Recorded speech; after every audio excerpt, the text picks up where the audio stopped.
Leo horoscope for February 2020. Welcome, dear friends. This is your monthly prediction for the following month, in which we are going to discuss the most important astrology events and how they will impact you, especially if your sun or rising sign is in Leo.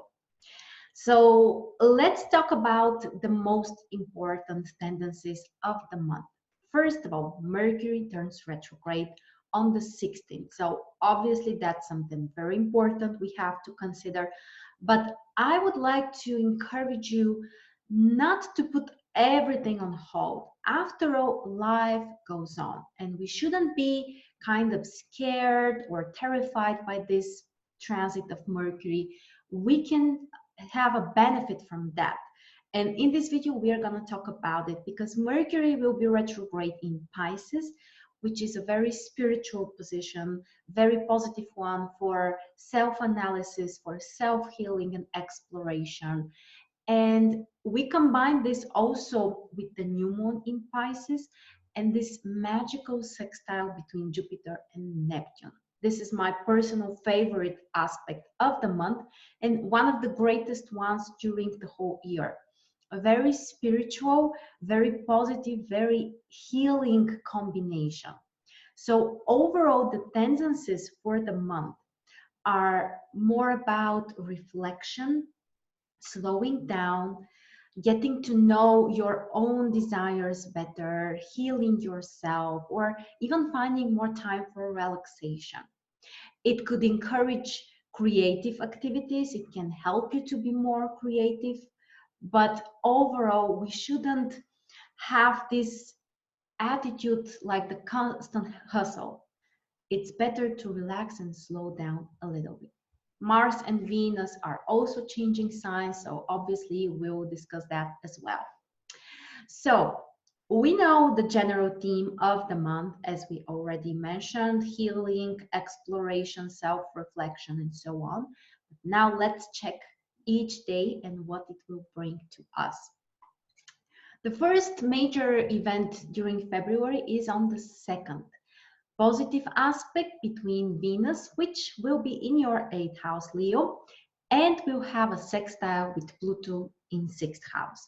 Very positive combination for work and financial issues. Finding investments, receiving some support, or finding the right direction. It could be related to more passion that you have about things you are doing. And this aspect may also be helpful when it comes to health. If you need to balance your own energy, this aspect can really help you achieve that. After that, on the following day, there is a similar situation because Venus in 8th house is having another aspect, but this time with Saturn in 6th house. So the same houses repeat, and this is also a fantastic combination for work. Putting more structure in your work, defining concretely what do you want to achieve when it comes to your business or your own work. More structure, more discipline as well. And financial stuff can also be very beneficial. Together with this aspect, on the 3rd, also Mercury ingresses Pisces and your 8th house. That's important because later on during the month, Mercury will be retrograde there. And Mercury in 8th house, first of all, can help you to dive deeper into exploring certain topics for research, for exploring something, especially when it comes to spirituality, or even from a more practical perspective, financial stuff. That's what you can focus your mind on.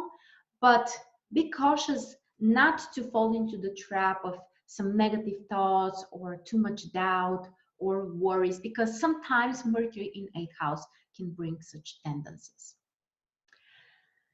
After that, on the 5th of February, Mercury again in your 8th house has a positive aspect with Uranus in 10th house. This is a fantastic combination for business, for work, and financial stuff as well.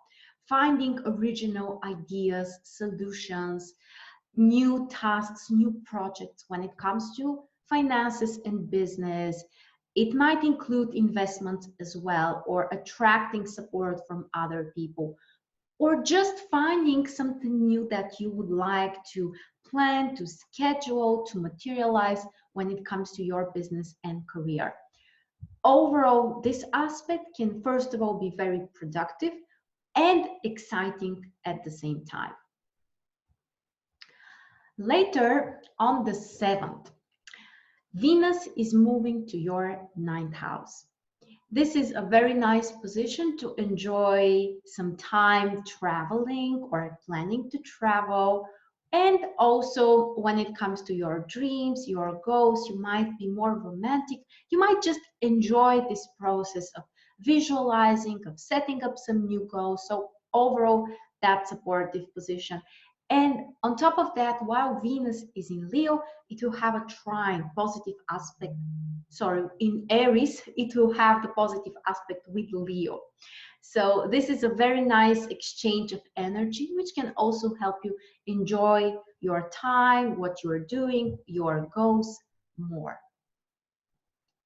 Then on the 9th of February, there is a full moon, which would be a very important one since it triggers your 1st and 7th house.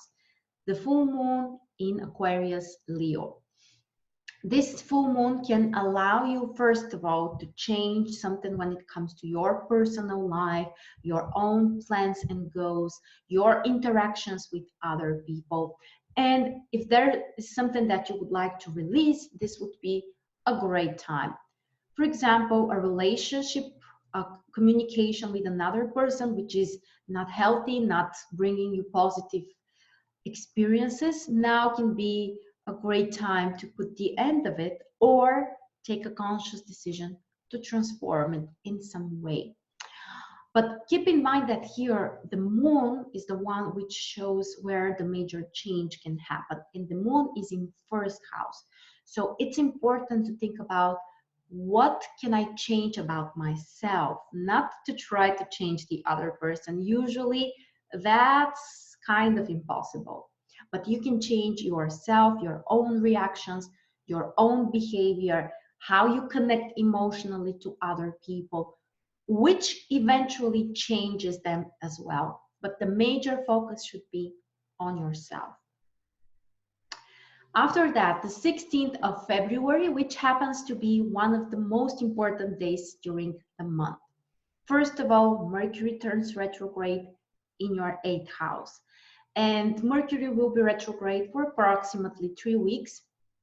During the time, I would recommend you to avoid starting brand new things or taking important decisions when it comes to financial stuff.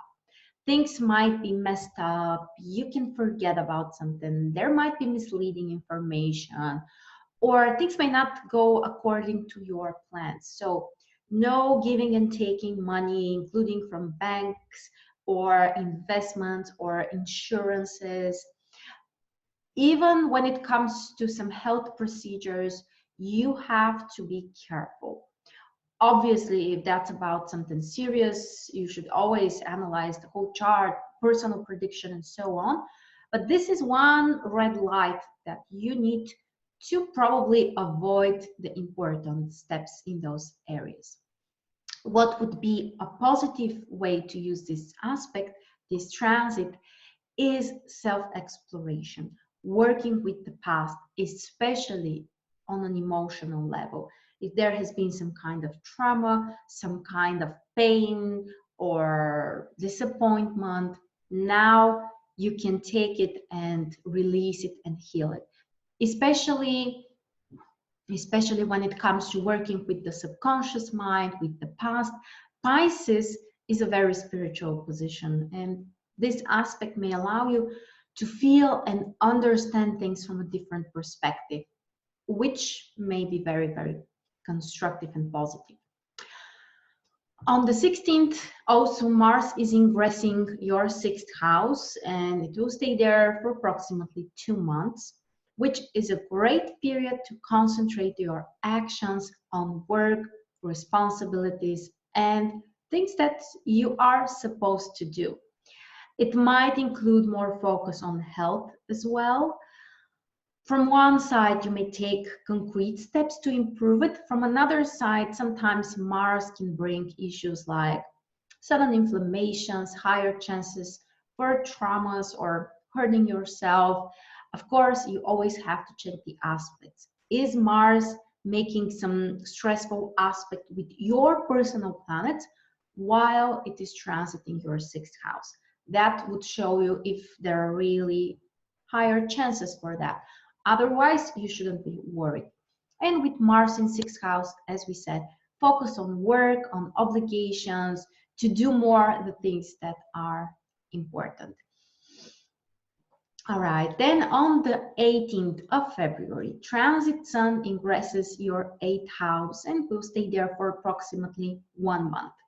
This is also quite serious position, which requires from you to be serious as well.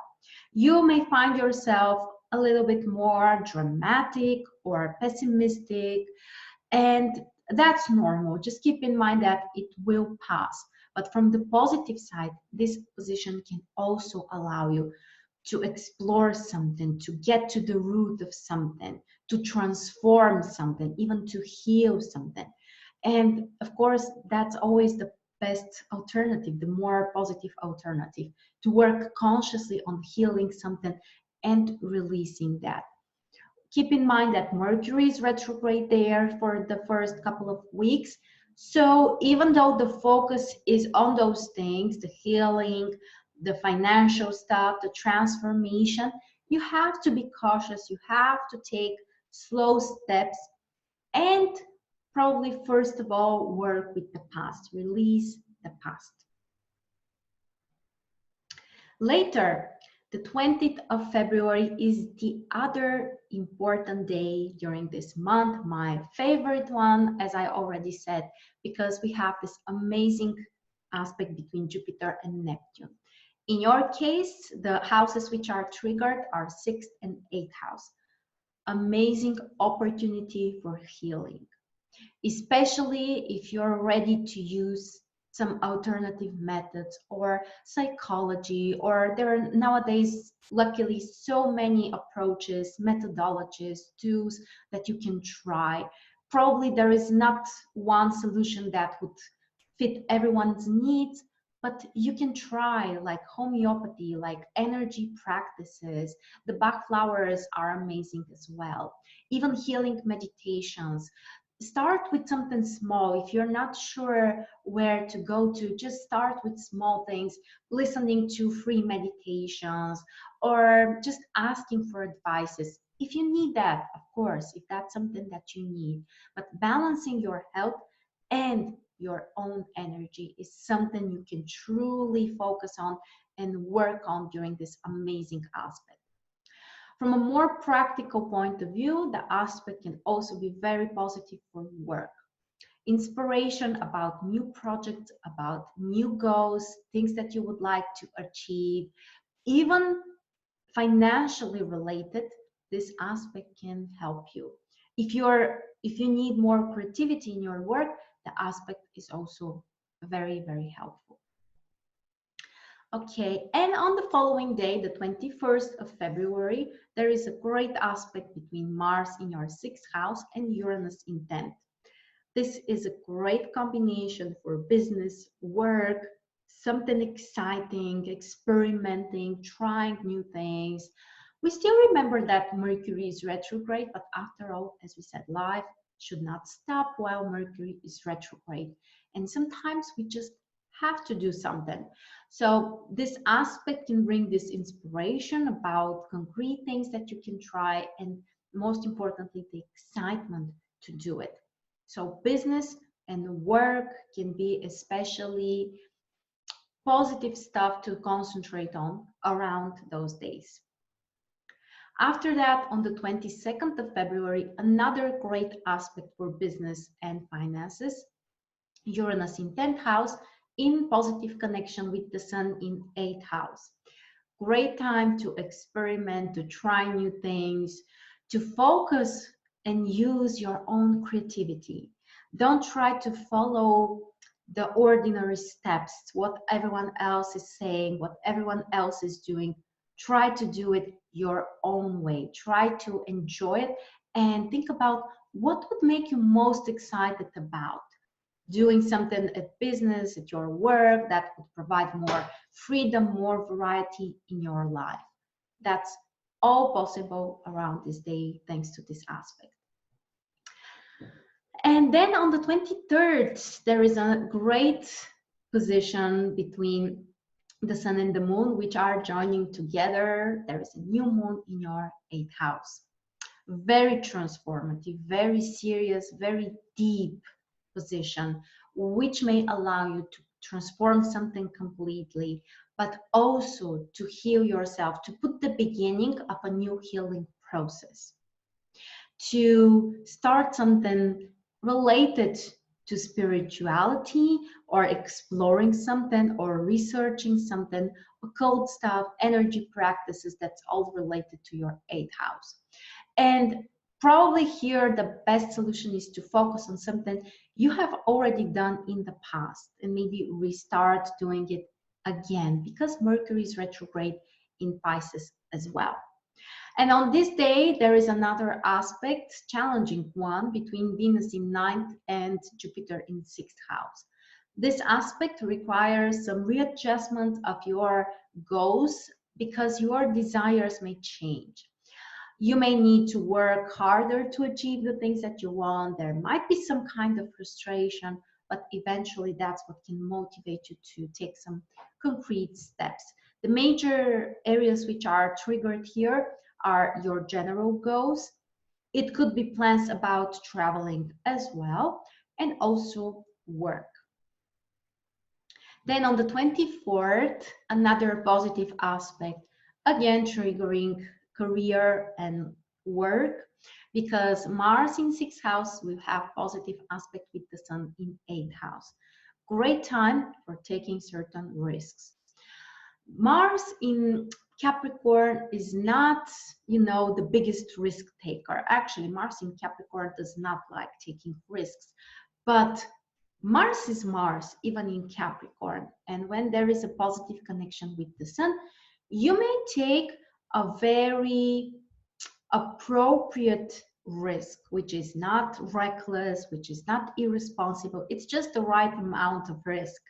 It might be related to your work, potentially to your health as well, but you have to be proactive and focus on yourself and the things that you are inspired to do.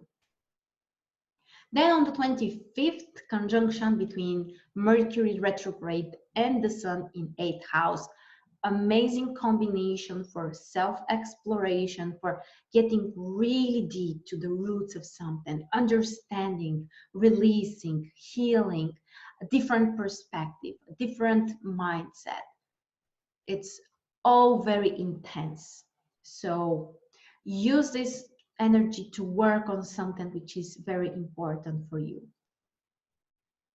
On the 26th, again, Mercury retrograde in 8th house has a positive aspect with Mars in 6th house.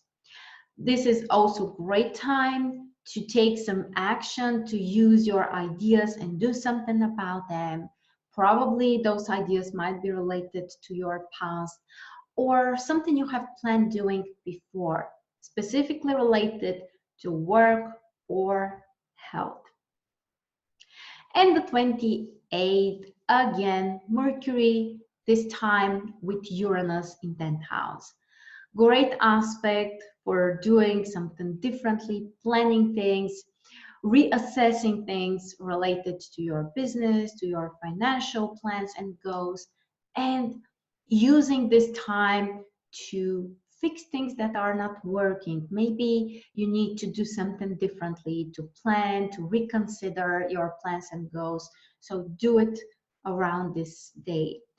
And the other aspect is the square between Venus in 9th house and Pluto in 6th house.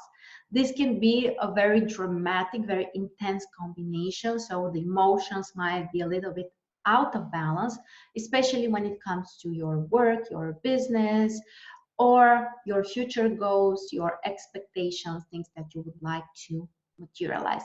You might be just over focused and really passionate about doing something, but there is always some kind of lack of balance. So things are too intense.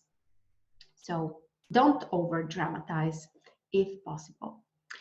And with that, we have covered the most important things during February. As you can see, very interesting stuff. The major themes: healing, self-reflection, creativity, exploration. That's what we should focus on. Thank you for your time and for watching. Please make sure to leave your comments and let us know what you're handling with and how you feel, especially about this Jupiter-Neptune aspect. Thank you again, and I'll see you soon.